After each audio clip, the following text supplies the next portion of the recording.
Dan terbukti hari ini di situ tempatnya. Hari ini semua orang memandang, kok bisa Ka'bah itu menjadi salah satu tempat tujuan umat muslim, bukan hanya muslim. Sekarang itu sudah boleh non muslim masuk. Kalau dulu tak boleh, non muslim dilarang masuk. Tapi sekarang tidak, non muslim boleh masuk. Cuma tidak boleh masuk ke Ka'bah, hanya boleh masuk ke Mekah, dan boleh juga masuk ke Madinah. Nah, coba bayangkan, sudah boleh masuk, dulu tidak boleh masuk. Jangankan masuk ke Madinah aja, jangankan masuk ke Masjid Nabawi atau ke Ka'bah, masuk ke dalam Madinah atau kemudian masuk ke Mekah saja tidak boleh. Sekarang tidak. A'udzu billahi minasyaitonir rajim. Bismillahirrahmanirrahim. Assalamualaikum warahmatullahi wabarakatuh. Assalamualaikum warahmatullahi wabarakatuh. Alhamdulillahi rabbil alamin. Alhamdulillahilladzi an'ama bi ni'matil iman wal islam bihima tatimmus salihat. Asyhadu an la ilaha illallah wahdahu la syarika lah wa asyhadu anna Muhammadan abduhu wa rasuluh la nabiyya ba'd. Allahumma salli wa sallim wa barik ala hadzal nabiyil karim. Allahumma salli ala Muhammad wa ala ali Muhammad fil alamin innaka Hamidum Majid. Puji syukur kehadirat Allah atas limpahan rahmat dengan mengucapkan alhamdulillahirabbil alamin. Berselawat kepada Nabi dengan mengucapkan Allahumma salli ala Muhammad wa ala ali Muhammad fil alamin innaka Hamidum Majid. Ya ayuhan nasu taqu rabbakum alladhi khalaqakum min nafsin wahidah wa khalaqa minha zawjaha wa batha minhuma rijalan katsiran wa nisaa'a wattaqullaha alladhi tasaaluna bihi wal arham innallaha kana 'alaikum raqiba. Wa qala Allah ta'ala ya ayyuhalladzina amanu taqullaha wa qulu qawlan sadida yuslih lakum a'malakum wa yaghfir lakum dhunubakum wa may yuti'illaha wa rasulahu faqad faza fawzan 'azima. Baik Bapak Ibu sekalian yang berbahagia, mudah-mudahan di maghrib ini Allah limpahkan rahmat dan karunia-Nya kepada kita. Allah berkahi, Allah jadikan rumah tangga yang sakinah, mawaddah warahmah. Kemudian Allah anugerahkan kita anak-anak yang saleh dan saleha yang selalu berada dalam ketaatan kepada Allah. Amin ya rabbal. Baik Bapak Ibu sekalian yang berbahagia, bagaimana kabarnya, sehat? Ibu-ibu sehat Ibu? Alhamdulillah. Mudah-mudahan ibu-ibu sehat. Apa-apa sehat semua. Ini perdana, kata beliau, ini perdana, kajian perdananya sirah pula lagi. Jadi sudah perdana sirah pula lagi. InsyaAllah mudah-mudahan bisa istiqamah, jalan terus, pantang mundur. Salah satu ciri daripada baginda Nabi Muhammad SAW itu perjuangan yang pantang mundur. Jadi kalau berjuang itu jangan pantang menengok ke belakang. Jadi kalau nengok ke belakang banyak yang tak jadi. Artinya kami berharap kepada pengurus mudah-mudahan bisa istiqamah berapapun yang datang, jangan usah pikirkan. Karena ada satu perjuangan yang harus kita ambil hikmah daripada perjuangan tersebut. Kami punya masjid tak jauh dari rumah Pak Ketua, tak jauh dari rumah saya. Itu pengajian kami yang datang cuma 5 orang, kadang 1 orang, kadang 2 orang. Tapi alhamdulillah 3 tahun berjalan, hari ini lebih dari 50 orang yang datang. Setelah 3 tahun tapi artinya apa? Perjuangan. Kita perjuangan itu berat, memulai itu yang susah. Memulai itu kemudian beristiqomah daripada itu yang lebih sulit.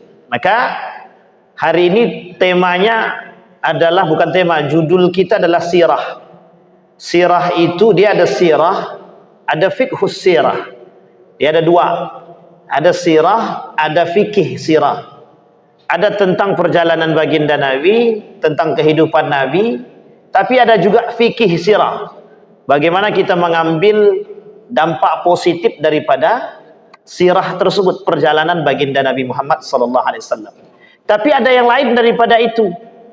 Ada yang disebut dengan karakteristik daripada baginda Nabi Muhammad SAW. Dan itu tertulis dalam kitab Asy-Syama'il Al-Muhammadiyah, pribadi-pribadi baginda Nabi Muhammad sallallahu alaihi wasallam. Tapi ada yang paling lengkap dan sangat lengkap sekali tentang kepribadian baginda Nabi Muhammad sallallahu alaihi wasallam, ditulis dalam kitab yang sangat sederhana tapi tebal, Sahih Muslim, yang hari ini disampaikan oleh para ulama. Ada Sahih Muslim, ada Sahih Al-Bukhari.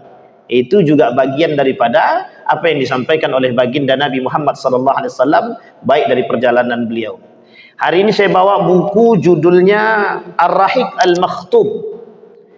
Jadi Ar-Rahiq Al-Makhtum ini buku pada era kontemporer Al-Hadithah yang sangat tenar.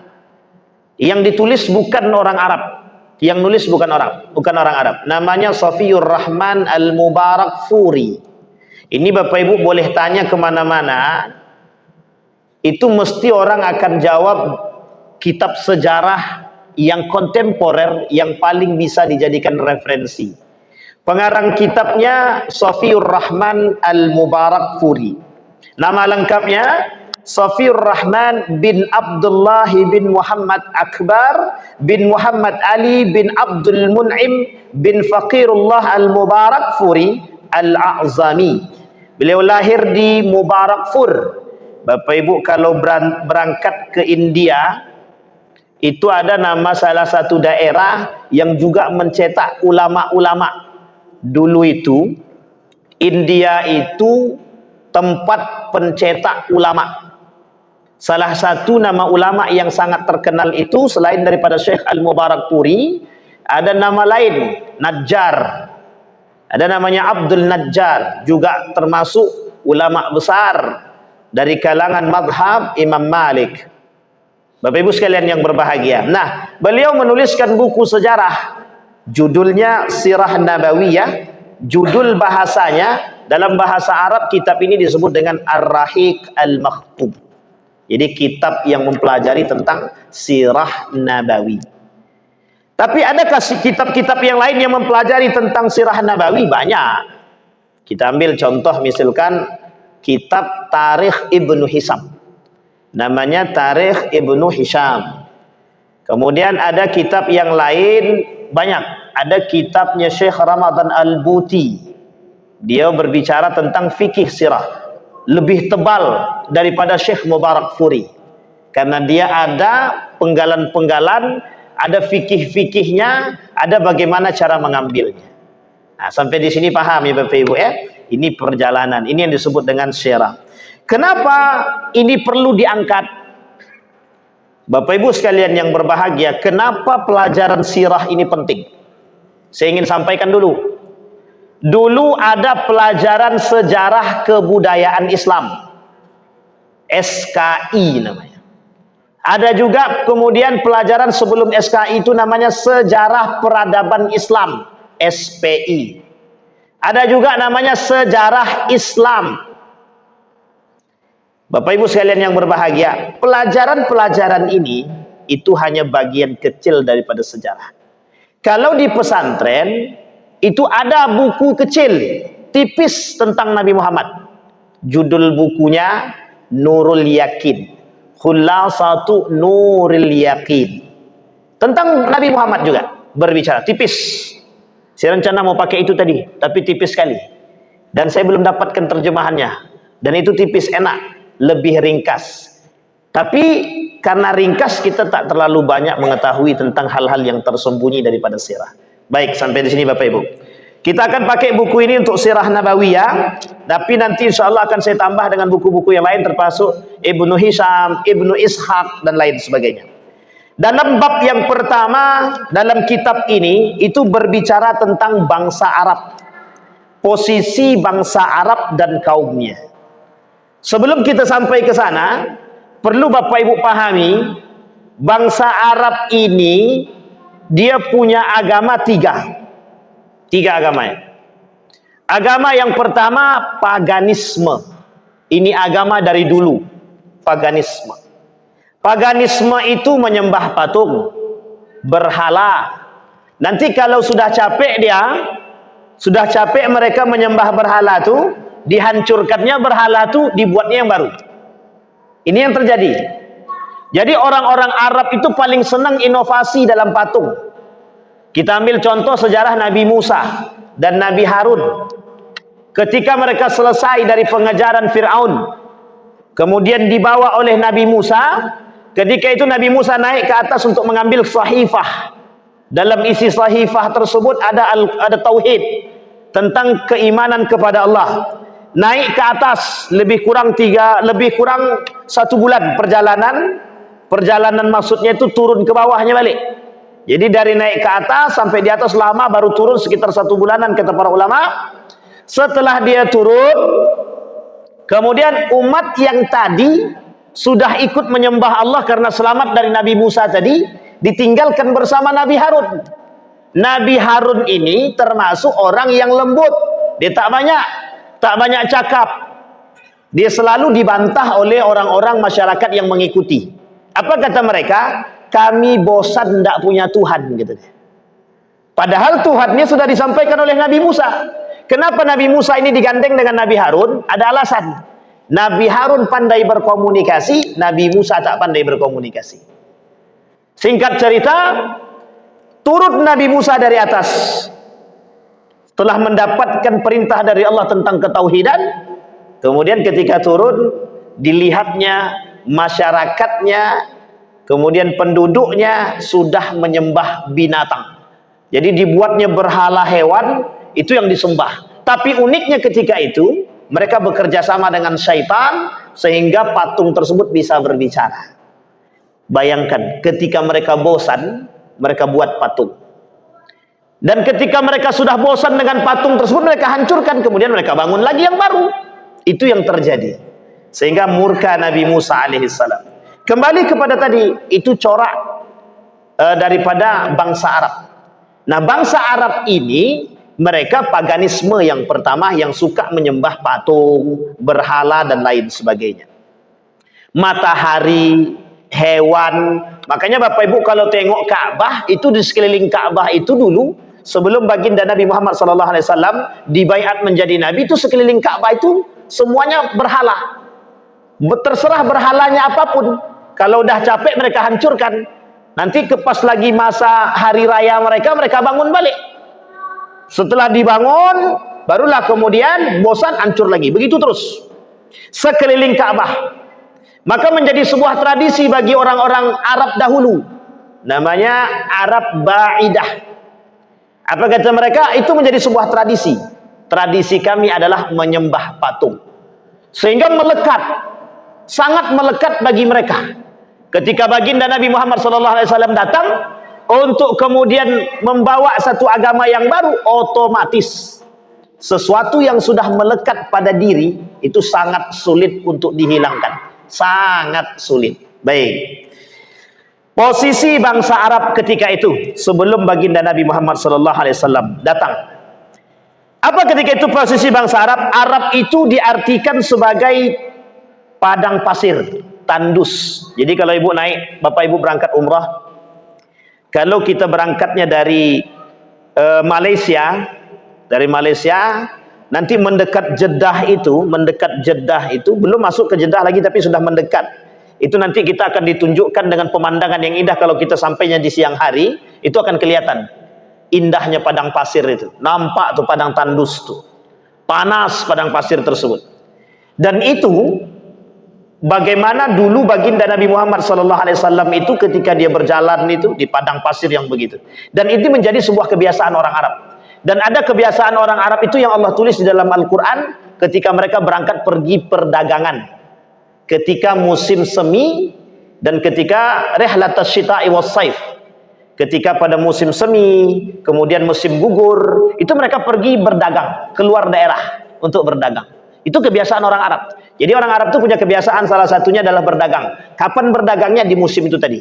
Makanya Bapak Ibu, kenapa sejarahnya ada kaitannya ketika Islam masuk ke Nusantara, Islam ini masuk ke Nusantara, itu ada kaitannya dengan apa yang disampaikan, kebiasaan orang Arab.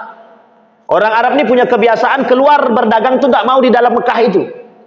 Salah satu tempat yang mereka kunjungi untuk berdagang adalah Cina, Persia, Mesir. Itu tempat-tempat tertentu. Dan Jeddah termasuk salah satu daerah cuman perbatasan saja, cuman tempat lewat. Jadi Jeddah itu tempat lewat saja. Jeddah itu tempat lewat yang tidak ada penghuninya dulu, dan tidak ada apa namanya, tidak pernah diharapkan adanya kehidupan di Jeddah itu, tidak pernah diharapkan. Hanya saja dulu ada perkampungan kecil, begitu dulu. Mereka selalu keluar dari Mekah untuk berdagang, dan ketika mereka berdagang itu sekali keluar 6 bulan, 3 bulan, 6 bulan baru mereka balik. Makanya orang Arab ini mohon maaf, ketika mereka berdagang keluar 3 bulan 6 bulan, mereka punya istri di tempat itu, beranak pinak. Habis itu 6 bulan balik lagi, ketemu dengan istri dia. Maka jangan salah, mereka punya banyak silsilah itu, punya banyak turunan di tempat-tempat tertentu. Ini namanya Arab, orang Arab. Baik, menurut bahasa Arab artinya padang pasir, kemudian tanah gundul dan gersang yang tiada air dan tanamannya. Jadi memang tidak ada apapun di tempat-tempat itu, memang sulit untuk mencari air. Kita masih ingat sekali ketika baginda Nabi Muhammad SAW berangkat perang. Ketika itu panglima perangnya adalah Khalid bin Walid. Ketika berangkat perang bersama Khalid bin Walid, Khalid ini sangat mengerti bagaimana strategi perperangan, itu tahu betul dia. Titik-titik tertentu itu dia tahu. Kapan untung, kapan rugi itu dia tahu. Sehingga ketika dalam perjalanan dari Madinah itu, mereka berangkat untuk berperang itu, apa kata Nabi kepada Khalid bin Walid? Kita bermukim di sini, gitu. Salah satu tempat yang memang tandus, tidak ada apa-apa. Tapi kata Khalid bin Walid, jangan Nabi, kata dia. Tak jauh dari sini itu ada waduk, kalau bahasa kita hari ini namanya waduk. Ada waduk, kata dia. Yang waduk ini ada airnya. Kata Khalid bin Walid, kita berhentinya di sono saja. Jangan sampai kedahuluan musuh kita. Karena kalau musuh yang dahulu dapat sampai, kita yang KO, kata dia. Di bahasa kita, kita yang KO. Kenapa? Air di situ. Air itu apa? Itu adalah sumber kehidupan. Dalam perperangan air itu penting karena pasti capek. Nah, jadi Bapak Ibu di sini menggambarkan, dalam sejarah itu digambarkan bahwa padang pasir itu sulit mencari air. Sangat sulit untuk mencari air. Sehingga ketika air tidak ditemukan, kita ambil contoh cerita Nabi Ibrahim alaihissalam ketika meninggalkan istri dia Sarah dengan anaknya. Siapa nama anaknya? Nabi Ismail. Kan ditinggal. Artinya mencari air sana sini nggak ketemu. Biidznillah keluar dari kaki anaknya air zam-zam. Artinya berkumpullah. Bayangkan, menunjukkan tanah Arab itu tandus. Ini saya ingin sampaikan, ada namanya Arab Spring. Kapan waktu kita coba ungkit sedikit Arab Spring itu. Jadi Bapak Ibu, dalam pandangan para peneliti, itu Arab itu seperti negara yang tidak punya masa depan. Dulu Arab itu seperti negara yang tidak punya masa depan. Kenapa? Orang memandang Arab ini karena saking tandusnya, tak ada pohon, isinya cuman panas. Itu orang tak tahu itu nak buat apa di situ. Makanya orang di Mekah itu keluar untuk mencari penghasilan dengan berdagang. Tidak ada yang berternak, ya berternak 1-2 lah. Bertanam itu tidak ada. Ya apa yang mau ditanam? Pohon sayur apa yang mau ditanam? Ditanam kangkung matilah, tak akan mungkin hidup. Bunga saja tak bisa. Saking tandusnya, sampai para peneliti Barat ketika itu, salah satu orientalis mengatakan begini. Kalau saya tak salah, orientalisnya bernama Montgomery Watt. Apa kata dia? Arab ini dulu itu satu negara yang tidak punya masa depan. Kapan baru nampak masa depan Arab tuh? Ketika ditemukan kilang minyak, ketika ditemukan sumber minyak, ketika ditemukan air zam-zam tadi, barulah nampak masa depan Arab itu seperti apa. Kalau tidak dapat masa depannya Bapak Ibu, tidak tahu orang mau buat apa di Arab tuh. Sampai semenanjung Arab ini. Kalau sekarang sudah dibagi-bagi tuh, ada Qatar, ada Uni Emirat Arab. Ini berbeda ya. Uni Emirat Arab, Qatar, Dubai itu bagian daripada itu. Tapi ini negara beda-beda dalam satu kesatuan yang disebut dengan Uni Emirat Arab. Arab Saudi itu beda. Mesir itu beda. Ini negara-negara tersendiri. Baik, sampai di sini paham Bapak Ibu Nah, ini penting untuk kita pahami. Jadi Arab itu satu-satunya negara atau satu bangsa yang memang dulu masa depan mereka tidak dianggap. Tapi setelah ditemukan minyak, barulah kemudian orang-orang, termasuklah ketika itu Eropa termasuk negara yang pertama kali andil dalam ketika bertemu, nampaknya ditemukannya titik minyak tadi. Disitulah kemudian Eropa mulai kalang kabut, tahu dia ternyata Arab ini penghasil minyak. Di situ baru kemudian orang-orang Eropa ini mulai takut. Kalau dulu tak tahu deh, tak akan takut dia sama Arab tuh. Tidak ada ketakutan sama sekali, karena tak ada yang bakal tumbuh. Beda dengan Indonesia. Kalau di Indonesia ini banyak yang bisa diharapkan waktu itu. Sekarang aja yang agak sulit diharapkan sedikit. Nah, karena apa? Sudah mulai banyak punah gitu dan lain sebagainya. Baik. Jazirah Arab itu dibatasi Laut Merah dan Gurun Sinai di sebelah barat, dan di sebelah timur itu dibatasi dengan Teluk Arab, dan sebagian besar negara Irak bagian selatan. Di sebelah utara dibatasi Laut Arab yang bersambung dengan Lautan India. Ini ada sejarah. Jadi kalau Bapak Ibu baca sejarah runtuhnya Daulah Abbasiyah, itu akan kelihatan nanti. Ketika bangsa Mongol itu bermunculan untuk menghancurkan Daulah Abbasiyah. Jadi ketika Daulah Abbasiyah itu diruntuhkan oleh bangsa Mongol ini dia muncul dari perbatasan antara India Cina. Jadi perbatasan India Cina itu ada nama bangsa yang sadis, namanya bangsa Mongol. Dan ini penting untuk dipahami. Ternyata dalam sejarah itu yang meruntuhkan dan melululantakkan daripada Andalusia itu adalah Mongol. Sebelum nanti Andalusia dihancurkan. Jadi Abbasiyah dulu. Abbasiyah ini termasuk ibu kota Abbasiyah ketika itu yang punya perpustakaan adalah Baghdad. Dan itu termasuk salah satu kota yang paling baik ketika itu. Dan ketika itu pada masa Daulah Abbasiyah itu bermunculan para ilmuwan Muslim. Lain waktu kita bahas itu. Baik, ini sebatas posisi bangsa Arab. Kita lewat saja karena tidak terlalu ini. Karena memang hari ini bangsa Arab itu sudah terpecah-pecah. Dan sekarang ini terpecahnya bangsa Arab itu dan mulai punah. Asli daripada nenek moyang Arab itu sudah mulai tak ada, sudah mulai tak nampak, karena memang mereka sudah menjadi bagian daripada satu kesatuan yang hari ini itu mayoritas mereka sudah beragamakan Islam. Yang pertama tadi agama bangsa Arab itu paganisme, yang kedua agama bangsa Arab ini Kristiani, yang ketiga itu Yahudi. Jadi ada tiga, bangsa Arab itu punya agama tiga. Satu paganisme, yang kedua Yahudi, yang ketiga Nasrani. Bukan Kristen ya, tapi Nasrani. Ini tiga agama mereka. Orang Yahudi punya agama sendiri, punya Tuhan sendiri, punya kitab sendiri.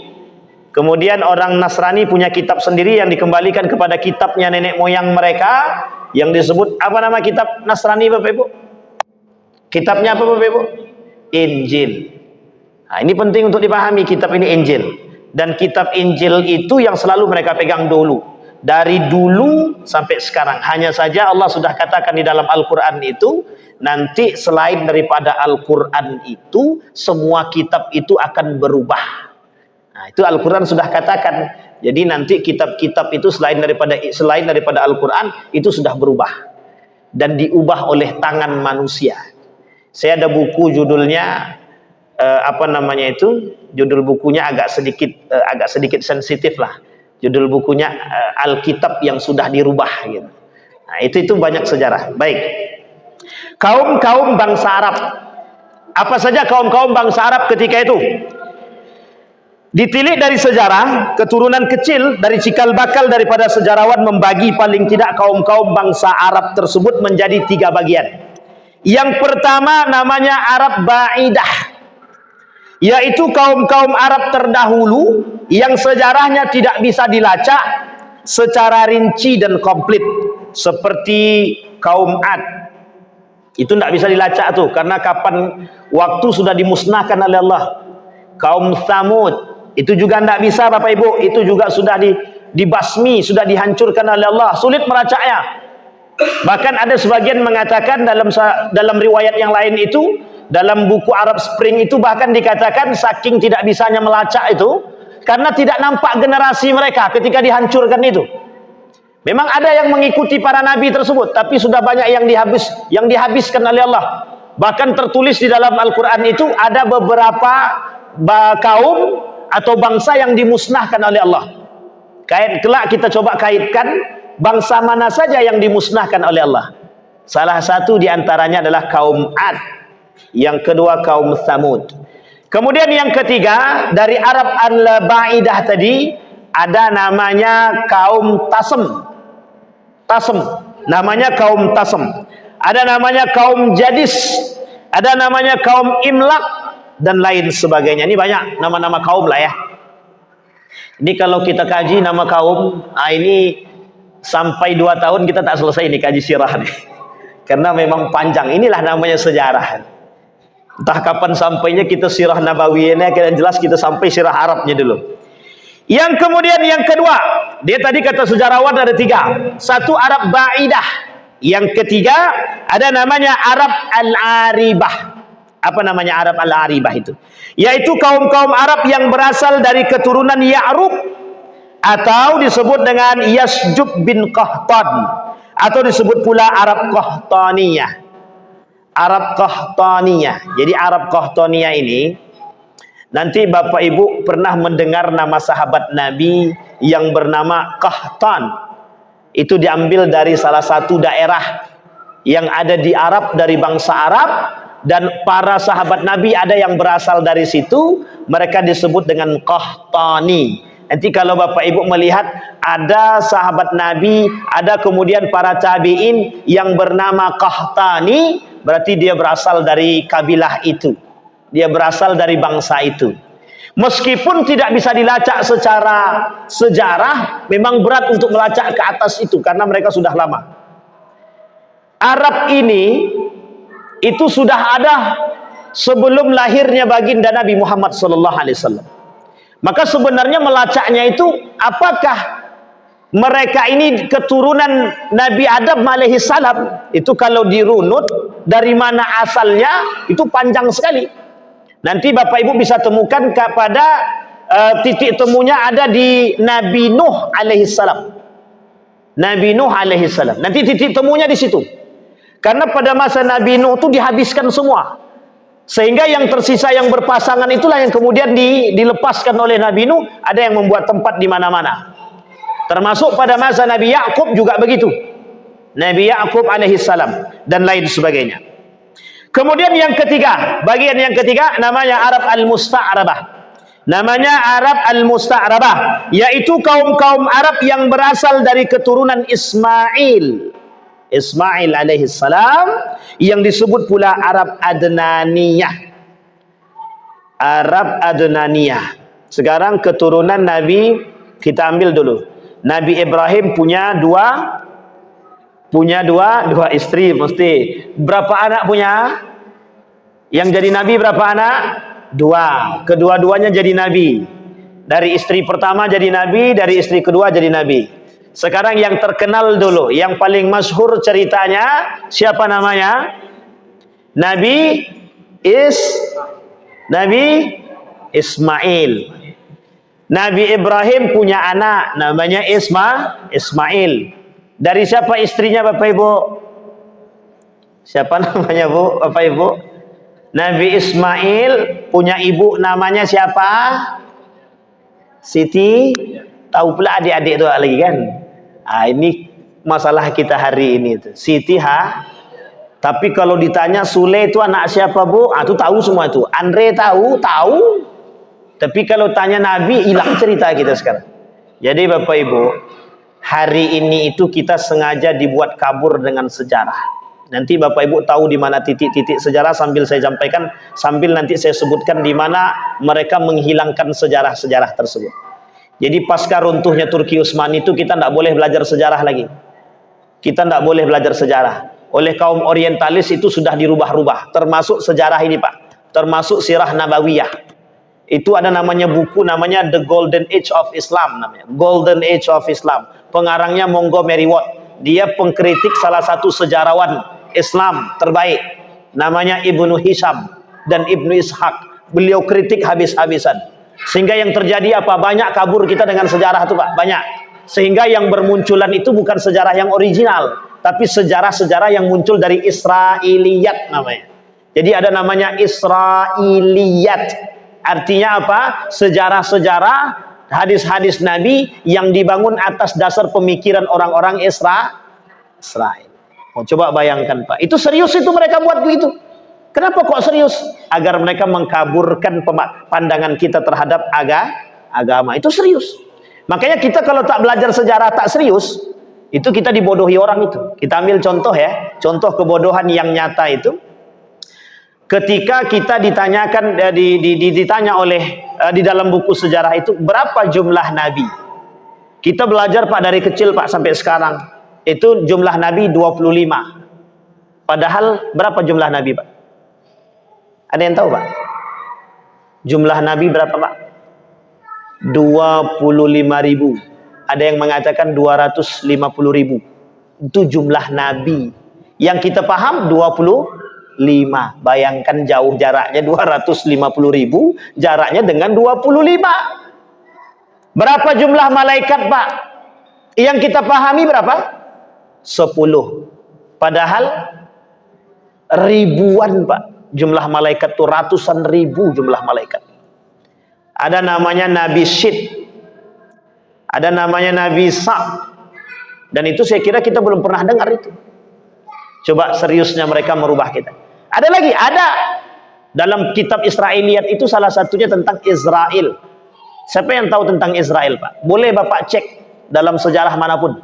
Boleh Bapak cek dalam hadis ataupun dalam Al-Quran mesti tak ada. Dalam hadis Nabi yang paling lemah sekalipun. Jangan yang palsu lagi, yang paling lemah saja. Itu tidak akan kita temukan nama malaikat maut itu Israel itu tidak ada. Nama malaikat maut itu disebutkan dalam Al-Quran dan hadis Nabi Malakul Maut.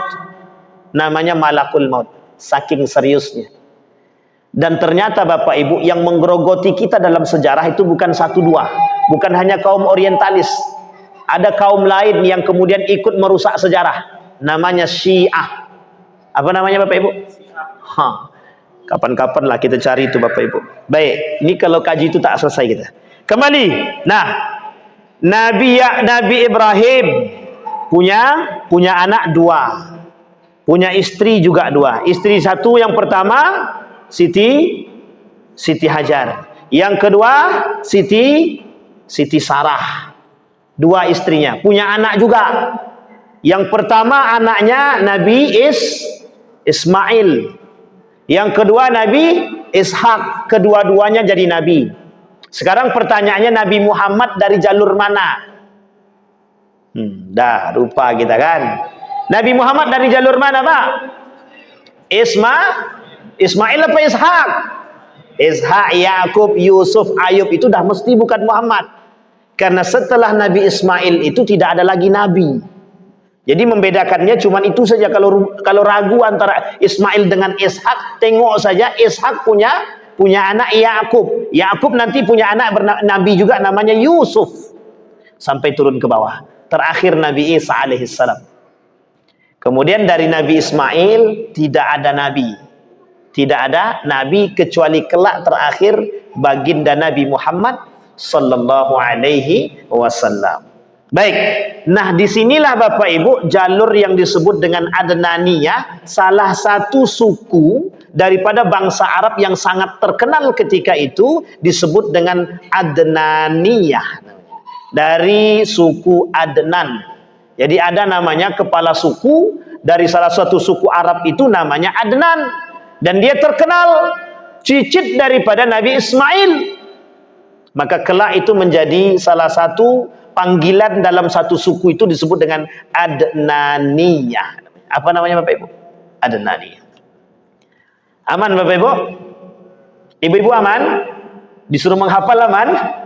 Ini kalau disuruh menghafal sejarah aman apa tak aman nih kan, itu masalahnya kan sekarang. Baik. Tempat kelahiran Arab Aribah dan kaum Qahtan adalah negeri Yaman.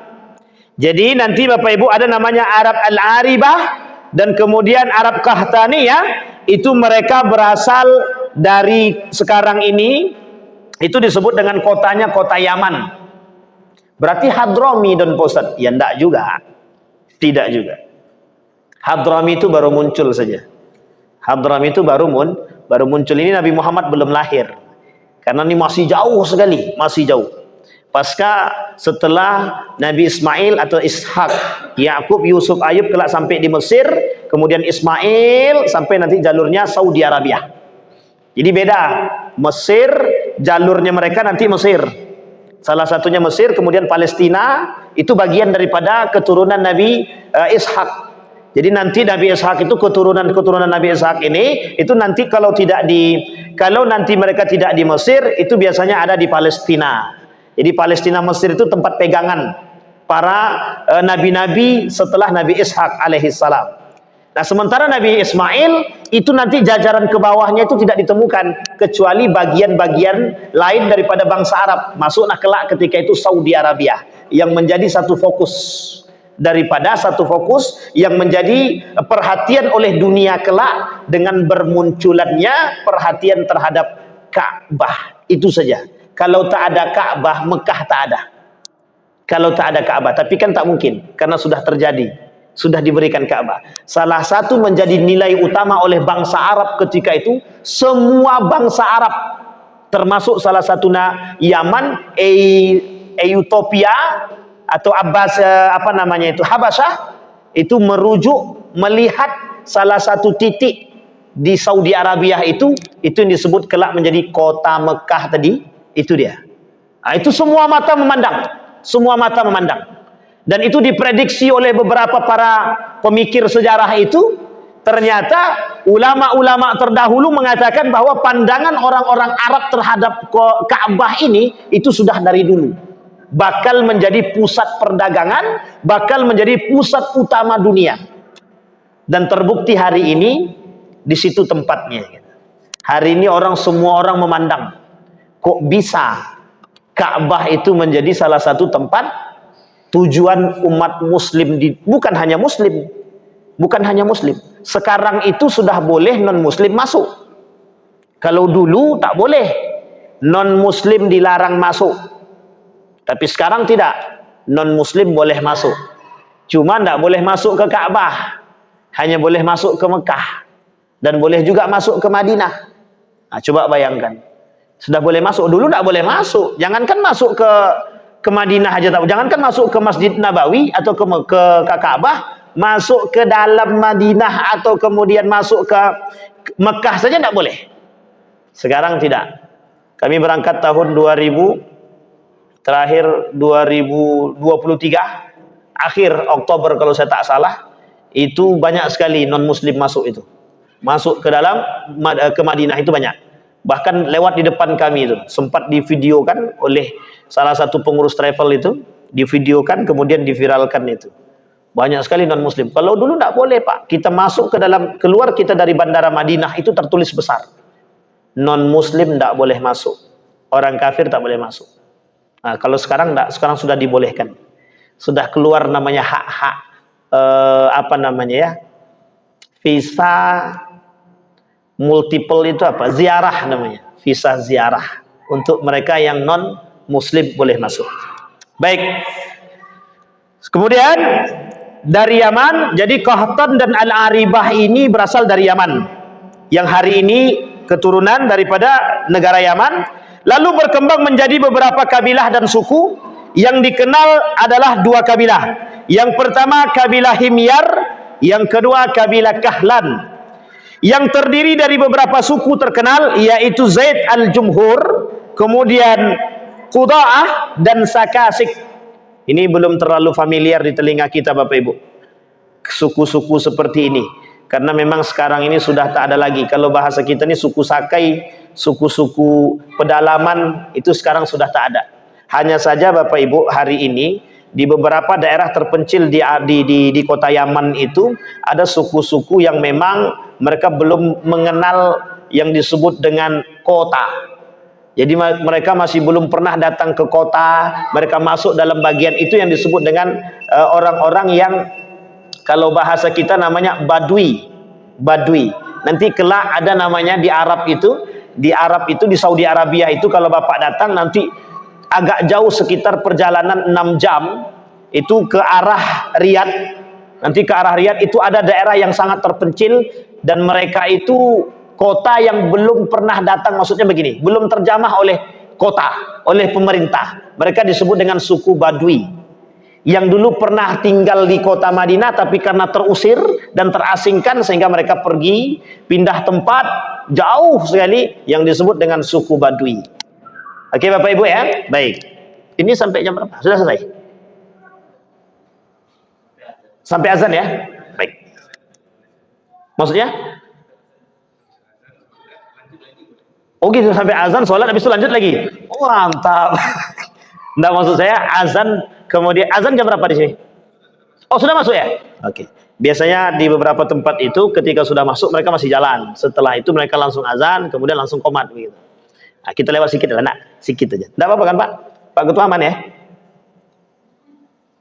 Aman? Oh, oh siap. Aman ya, insyaallah. Kita lanjutkan sedikit Bapak Ibu. Nah, dari kabilah Kahlan yang terdiri dari beberapa suku terkenal, yaitu Hamdan, Amnar, Tayyi, dan Mazi', kemudian Kindah, Laham. Ini banyak sekali namanya. Kita tak perlu sebutkan karena memang ini pengaruh daripada suku-suku ini tidak terlalu banyak, karena memang tidak banyak melahirkan daripada kabilah-kabilah yang terkenal dari saat ini Bapak Ibu. Artinya Bapak Ibu, ini perkembangan. Artinya apa yang kita sampaikan, posisi dulu bangsa Arab ini itu di mata dunia biasa saja. Tetapi setelah ditemukannya titik yang disebut hari ini itu sebagai Ka'bah itu, yang bakal menjadi cikal bakal berkembangnya itu satu kampung, satu daerah tadi, satu bangsa tadi, satu kaum tadi, itu yang kemudian menjadi pusat perhatian dunia. Salah satunya Raja Habasha itu juga menjadi perhatian dia terhadap, dan ternyata ketika kita merujuk kepada sejarah, yang punya perhatian besar terhadap Ka'bah itu bukan Habasyah saja. Sebelum itu, ketika Nabi Ibrahim alaihissalam itu tidak ada penduduk yang tinggal Pak di Mekah, itu tidak ada orang sama sekali, tidak ada. Maka termasuk perdanalah siapa nama Nabi Ismail dan Siti Hajar itu bolak-balik itu tidak ada orang. Dulu dianggap tempat jalan saja, dan tidak pernah terpikir di situ akan keluar air yang disebut dengan Zam-Zam, dan tak pernah terpikir di situ kalau bakal menjadi pusat perdagangan, pusat tempat ibadah terbesar di dunia. Tak pernah terpikir, karena jarak tempuh masyarakat itu ke titik itu jauh. Kalau hari ini kita berjalan, kalau pakai motor 30 menit sampai 1 jam. Bapak Ibu boleh lihat dari satu kota ke kota yang lain. Kita ambil contoh, ketika Bapak Ibu di Mekah, coba kita berjalan dari kota Mekah itu ke Taif, berapa jam kita tempuh? 2 jam. 2 jam perjalanan kita tempuh. Dulu tak ada apa-apa, sedikit pun tak ada. Bahkan makhluk-makhluk itu pun tak ada. Bayangkan Nabi Ibrahim cuma disuruh mengantar istri dia bersama anaknya sampai di situ. Setelah itu ditinggal sama Nabi Ibrahim. Apa yang dilakukan setelah itu? Mencari makan untuk hidup pun susah, karena memang tidak ada kehidupan. Makanya pandangan para dunia ketika itu tidak pernah berpikir bahwa Arab ini menjadi satu kota yang Arab ini tidak akan pernah menjadi bangsa yang besar. Tapi hari ini itu Arab menguasai dunia ketika ditemukannya kilang minyak. Qatar sekarang itu yang paling besar dan paling mahal nilai uangnya itu ada di Qatar, ada di Bahrain.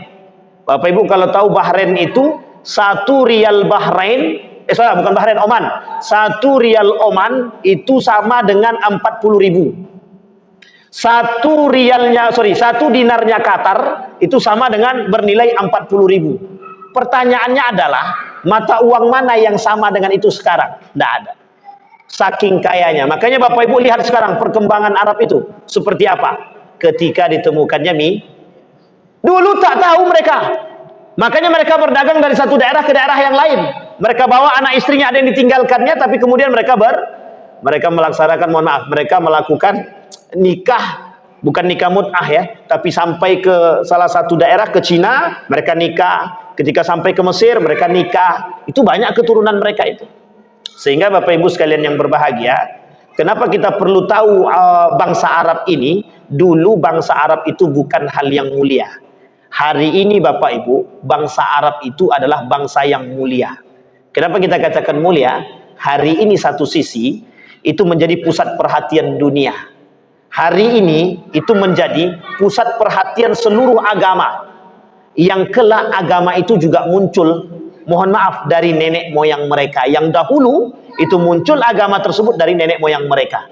Hari ini, mereka berupaya memandang ke satu titik. Kok bisa bangsa Arab itu menjadi bangsa yang paling berkuasa? Sampai di sini paham Bapak Ibu? Itu masalah kita hari ini Bapak Ibu. Apa maksudnya? Betapa besarnya bangsa Arab yang dulu tidak punya masa depan. Pertanyaannya adalah siapa yang membuat mereka mulia? Yang membuat mereka mulia, mulai mulianya bangsa Arab itu ketika turunnya Islam dan sampainya Islam kepada mereka. Insyaallah kelak kita sambung pada masa baginda Nabi Muhammad sallallahu alaihi wasallam. Saya kira itu saja, mudah-mudahan bermanfaat bagi kita semua. Fa'tabiru ya ulil absar la'allakum tuflihun. Assalamualaikum warahmatullahi wabarakatuh.